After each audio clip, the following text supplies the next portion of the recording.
Mera, Queen of Atlantis #3, Dan Abnett writing, Lan Medina on the art. I mean, it's actually kind of funny. Like, this could have easily been called Mera in Orm. Uh, Is he that prominent? It is. It's as much as his book as it is hers, honestly. If anything, it feels disingenuous to all the people who thought, oh, Mera finally gets her own book. It almost feels a little bit of a cheat that it's actually kind of co-starring a guy. Yeah. I get you. I think that's a fair complaint. If you feel pissed about that, I think that's fair. To be fair, though, it's not bad. At least with this one, even if it doesn't typically bother you, if you were someone who was pleased that she was finally getting the spotlight, I could see why you'd maybe be just slightly pissed that it's not entirely on her. So they were fighting last issue was a bit weaker because it was mostly just them fighting.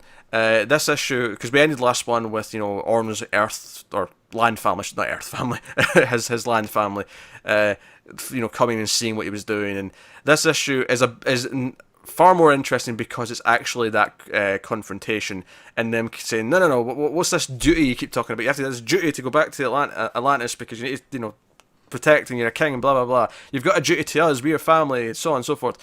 And like they basically, it does this almost like funny cut at one point to where they've talked them down and they're actually inside the house, and like Mira's sitting there with a cup of coffee, Orm's got a cup of coffee, the wife's like talking to like Mera about what's going on, and she's talking to him, and it becomes this weird thing. She basically says, "Oh, you're going to run off to Atlantis and like, leave us, and like you're making all these excuses that." Like, oh, we wouldn't understand, so I'll just leave a note and just abandon you forever. That's a bullshit excuse and you know it.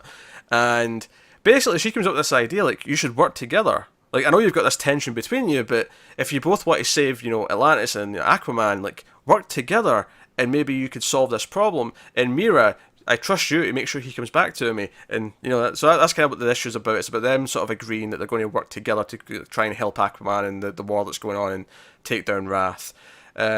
So there's a flashback at the start to Mera when she was first in Zebel, and she had this, this arranged marriage, and she was meant to marry this guy, and she was meant to follow these orders, and it's all about how she wasn't willing to let the poor people be expendable, because they're like, oh no, all the peasants can die, they're fine, they're expendable, we have to protect the royal palace, that's what we're doing, and she's against that. So it's all set up because at the end of the book, basically, okay, to defeat Wrath, we need an army, so they're going back to Zebel. And so it's Orm and Mera going to Zebel, and so the end of the book is like the guy she was supposed to marry, but oh, it's the traitor wife, and that's kind of where we end the book.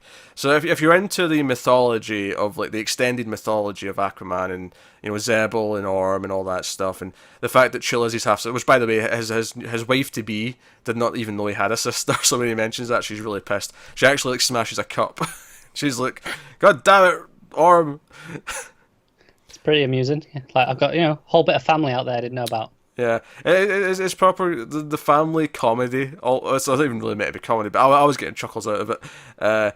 But not in like a so bad it's funny way. Just in a like it was amusing to me. Just like all this stuff and her. She kept finding out new things about him.